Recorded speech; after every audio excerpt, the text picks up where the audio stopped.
In 1986, the Journal of the American Medical Association published a forensic study on how Jesus died.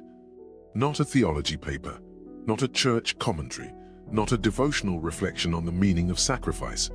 A forensic study, the same methods used to investigate homicides, conducted by a pathologist from the Mayo Clinic, peer-reviewed by one of the world's most rigorous medical journals.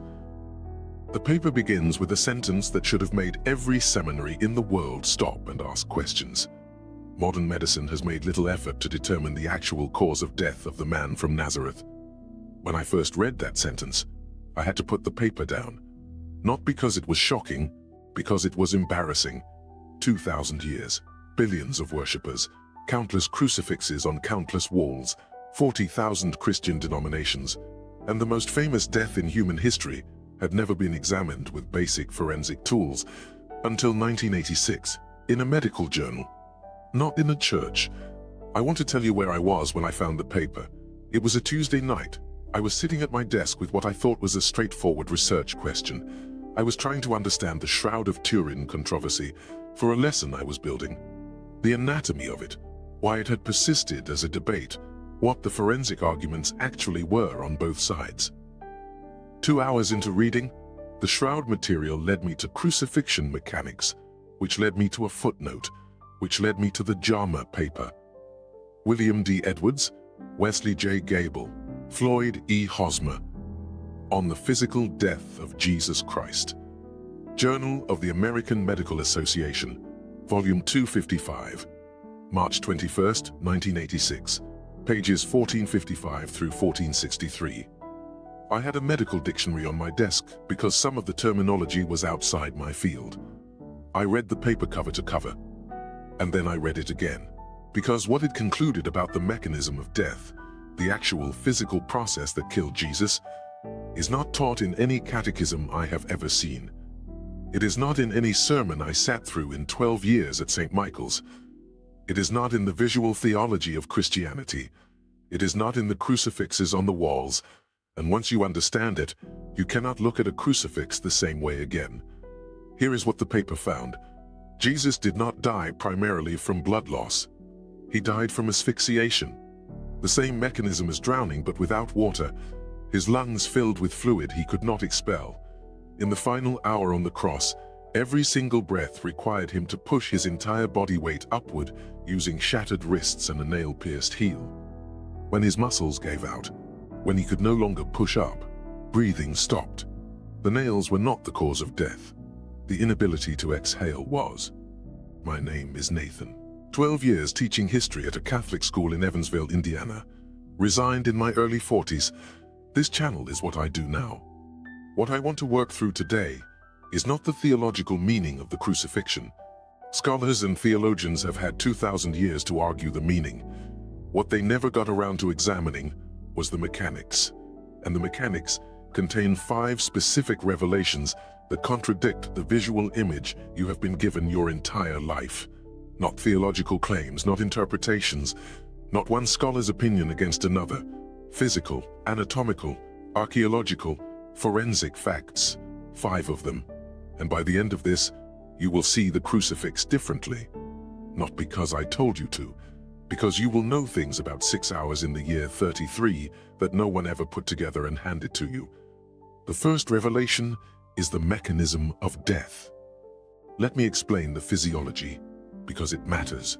Crucifixion in the Roman model, the form used for the execution of convicted criminals and political enemies in the occupied territories, was not primarily a method of bleeding someone to death.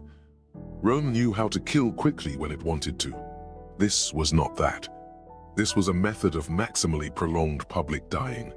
When a person is suspended with arms overhead or outstretched, the muscles responsible for respiration are under continuous strain. The diaphragm, the dome-shaped muscle below the lungs that drives breathing, cannot work efficiently when the body hangs. The chest cavity cannot expand properly. Inhaling is relatively manageable.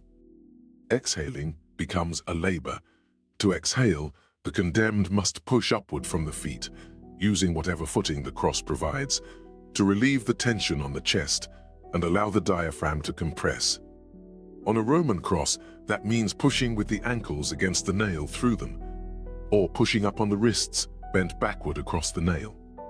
Frederick Zugibe, a forensic pathologist and chief medical examiner of Rockland County, New York, ran controlled experiments in the 1990s with volunteers suspended in crucifixion positions, measuring oxygen levels and respiratory function. He confirmed the mechanism. The body can maintain breathing for an extended period. But the longer the victim hangs, the more muscle fatigue accumulates. The pushing up motion becomes harder, then impossible. When the condemned can no longer push up, breathing stops. They drown in air.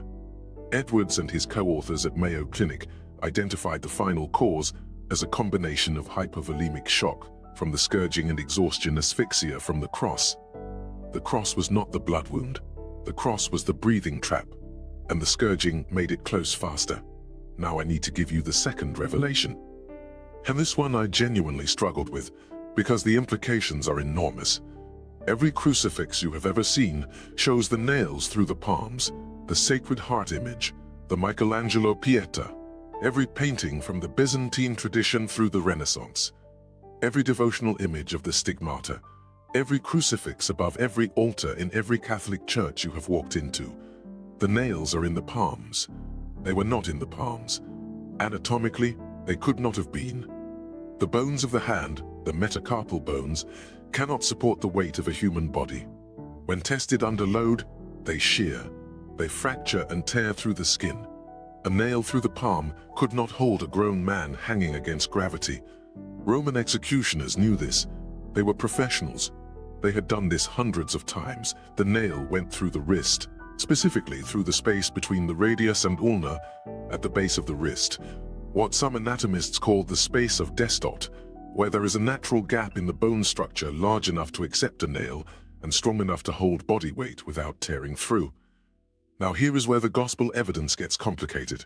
The Greek word used in the New Testament to describe the wound location is chir.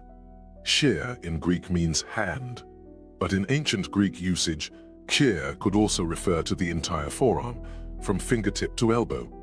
It is the same semantic ambiguity that exists in other ancient languages. The hand and the wrist were not always linguistically distinguished. Thomas, in John chapter 20, verse 27, asks to see the marks in Jesus's chir. He is translated in virtually every English Bible as hands. He may have been asking to see the wrists. The church did not deliberately misrepresent the location. The translation selected the most intuitive meaning of an ambiguous word. And every artist from the 4th century forward drew the nail where the text seemed to point. But St. Francis of Assisi, who received the stigmata in 1224 CE, wounds that appeared on his body in the location of the crucifixion wounds, received them in the palms. The wrong location. Anatomically impossible. Based on 1200 years of visual tradition built from a translation ambiguity. Think about what that means. The most studied death in human history, revisited in devotion, in art, in theology, in sacrament for 2,000 years, has been visually represented in the wrong location. Not through deception, through a single word in Greek that cut both ways. The third revelation is the one I find hardest to talk about, not because it is complicated, because it is visceral, and the church spent 17 centuries removing it from the image. Jesus was naked on the cross. I know that sounds stark. Let me show you where it comes from. John chapter 19, verse 23.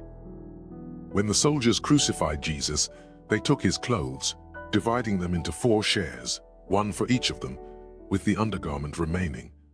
This garment was seamless, woven in one piece from top to bottom. The soldiers took his clothes, all of them, down to the undergarment, and then divided those among themselves. This is in John. In your Bible. It has been there the entire time. Roman crucifixion was designed to be maximally humiliating. The exposure of the body was not incidental to the punishment, it was part of it. Calculated degradation of the condemned in front of family, witnesses, and passers-by.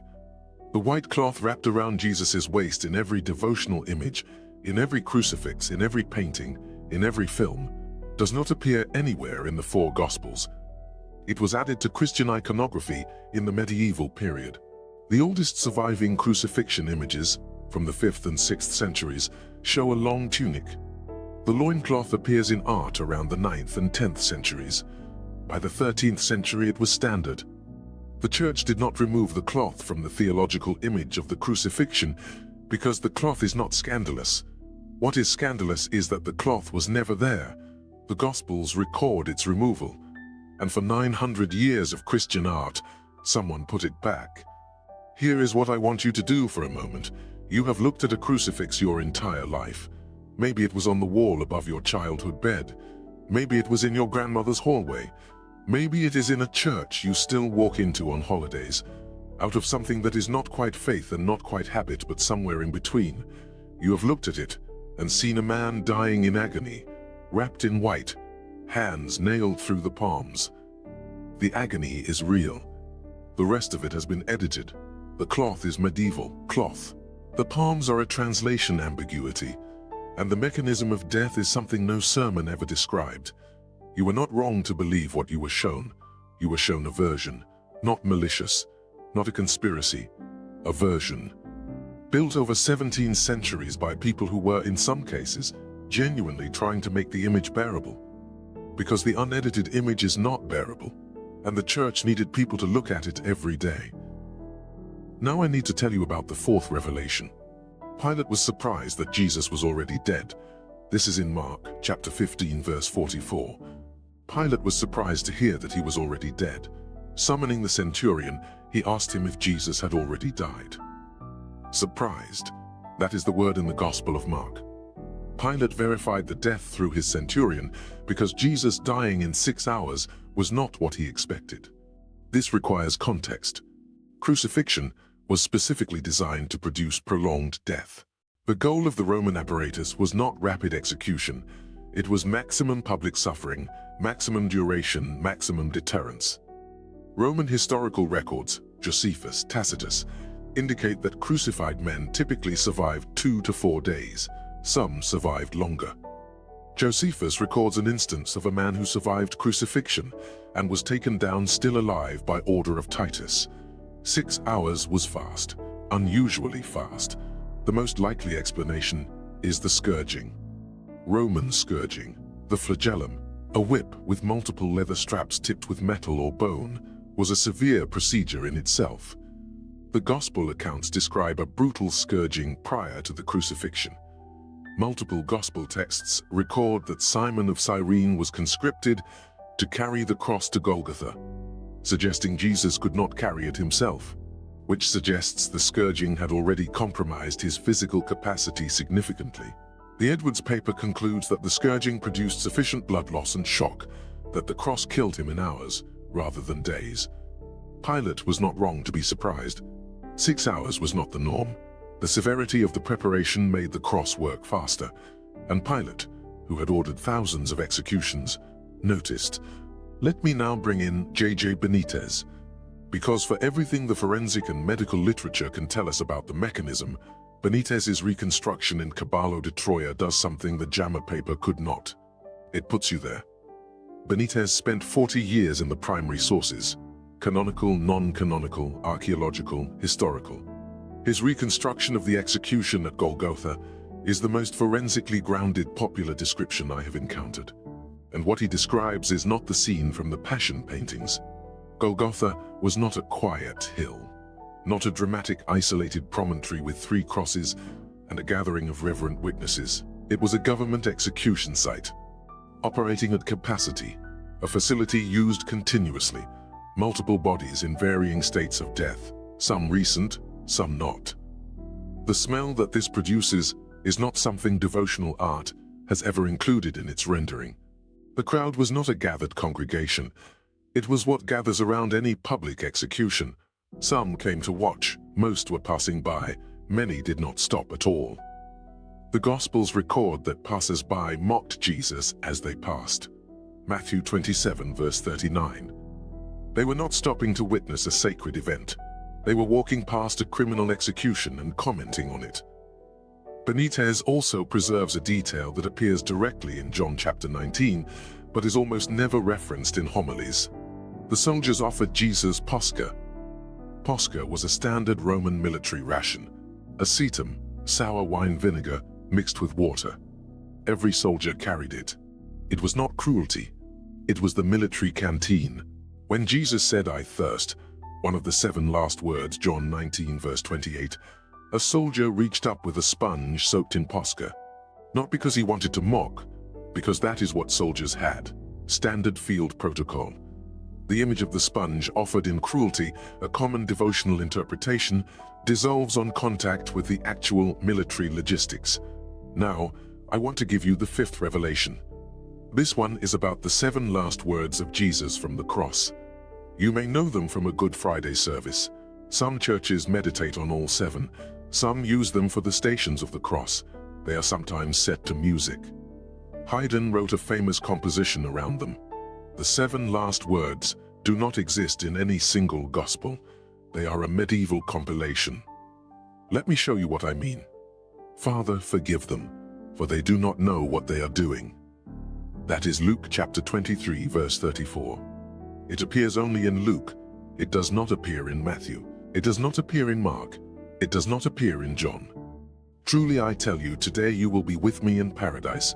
Luke chapter 23, verse 43, only in Luke. Woman, here is your son. John chapter 19, verses 26 and 27. Only in John. My God, why have you forsaken me? Matthew chapter 27, verse 46, and Mark chapter 15, verse 34. The only saying that appears in 2 Gospels. I thirst. John chapter 19, verse 28. Only in John. It is finished. John chapter 19, verse 30. Only in John.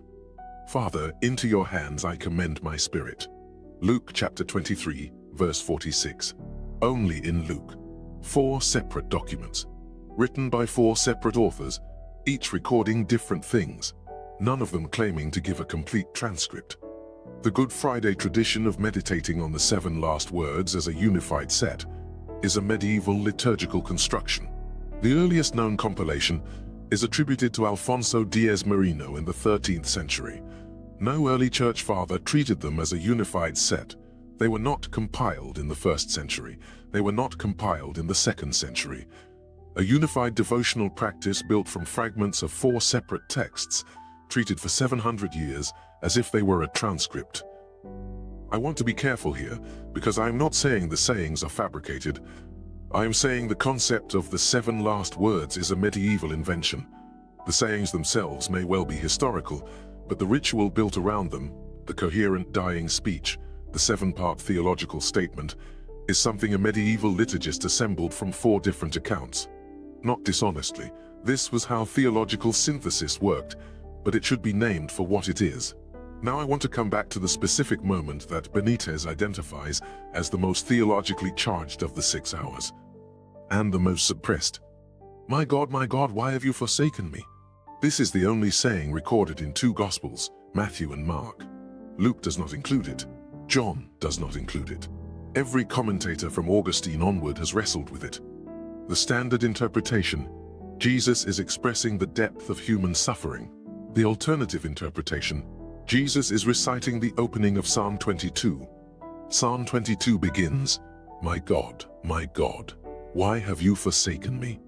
It continues through abandonment, suffering, and the mockery of bystanders. It ends in trust and vindication. If Jesus was reciting Psalm 22, the cry is not despair.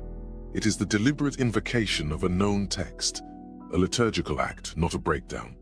Both interpretations have serious scholarship behind them. Benítez, in Caballo de Troya, offers a reading that cuts between both. He frames this moment as the point at which the divine consciousness, the dimension of Jesus that was not fully human, withdraws from the human experience. Not desertion. Withdraw. The human finitude of the experience becomes complete at this moment. It is theologically explosive, and no church commentator I have read addresses it directly, because if you take it seriously, it raises a question about the nature of the divine presence in the crucifixion that the standard atonement narrative is not designed to accommodate. There is one more piece of forensic evidence I need to give you, because it is the only one we can hold in our hands.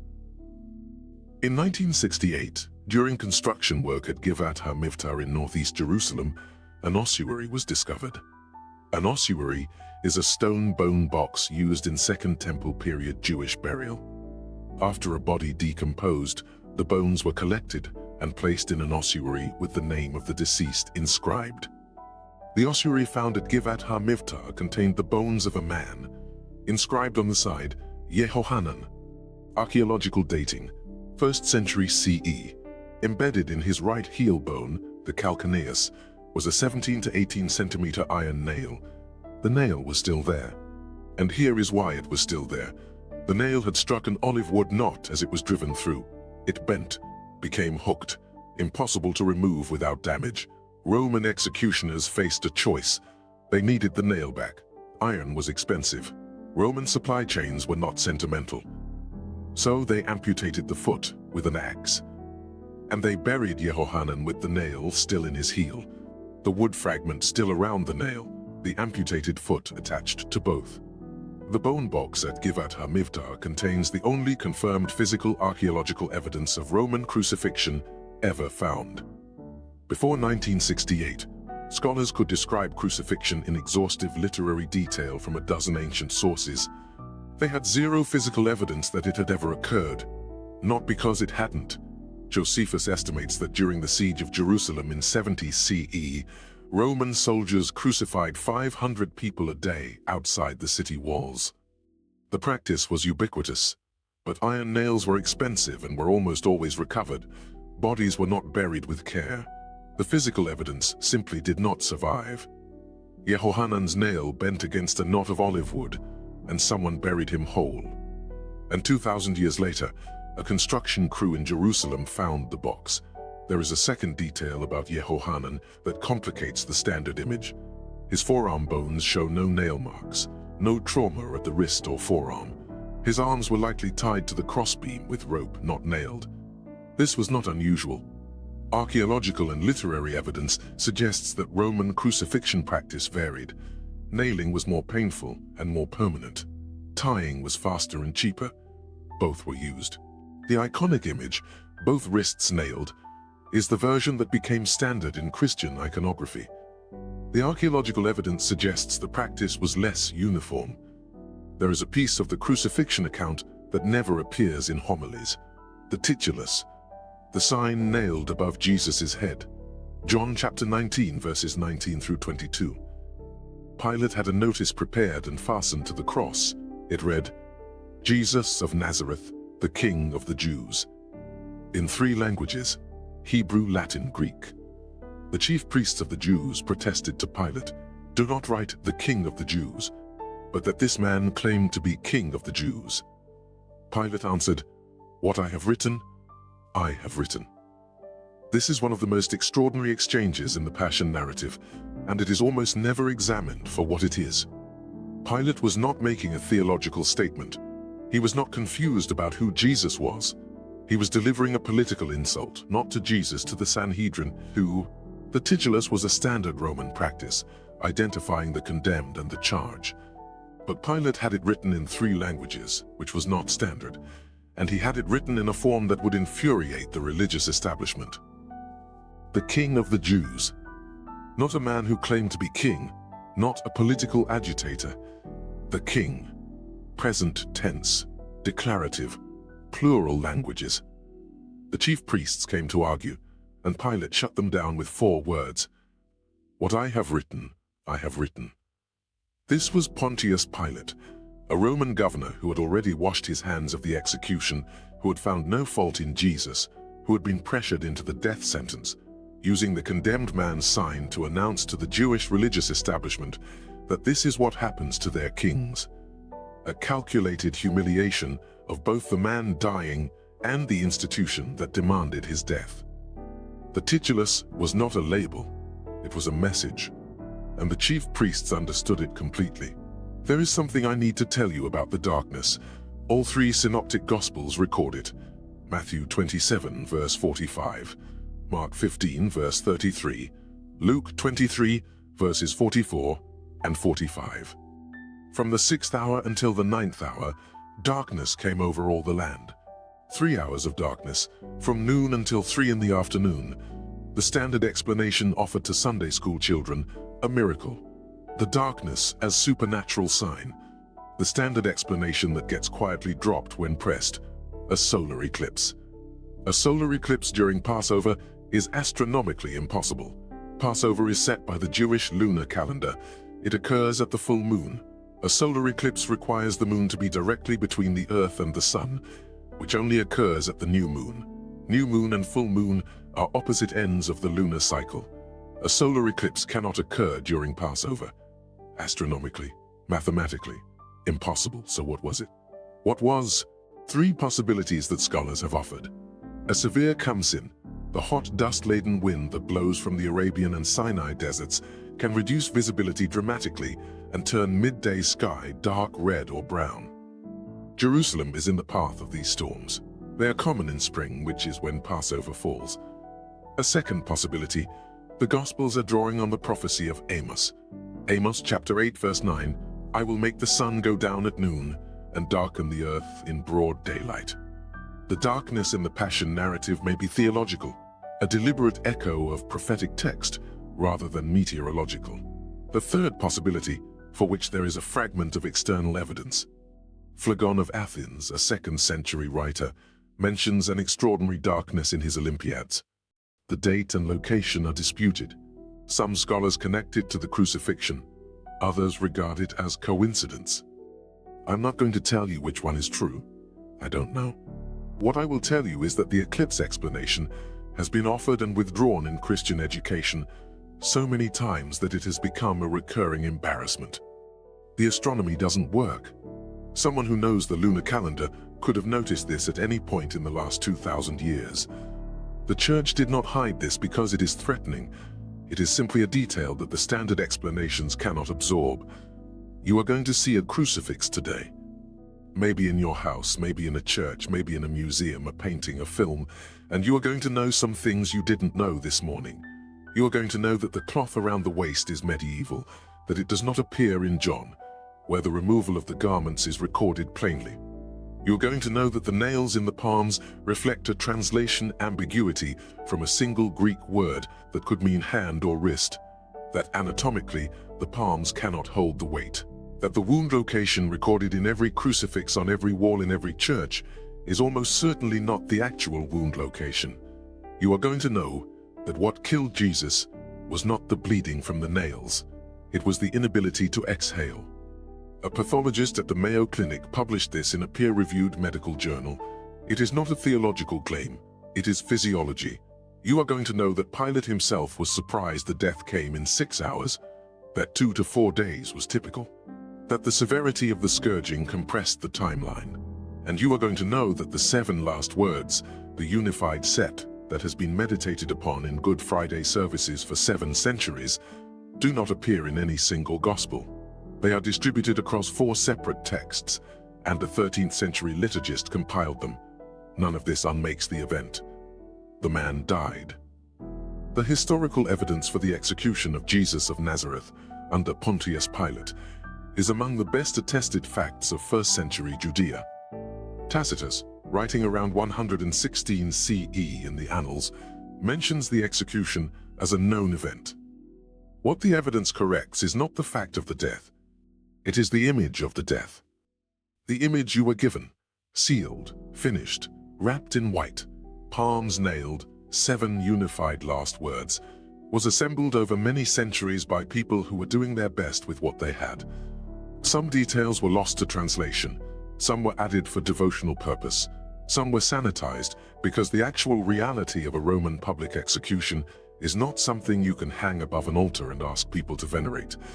The unedited image is brutal, naked, public, fast because of the scourging, suffocation rather than bleeding, tied to a crossbeam with rope possibly, as much as nailed, surrounded by other dying men, watched by passers-by who didn't stop. That is what the evidence describes. Not a painting, not a devotional image, a government execution at a public facility in occupied Judea in the year 33. And now you know what happened in those 6 hours, not what you were shown.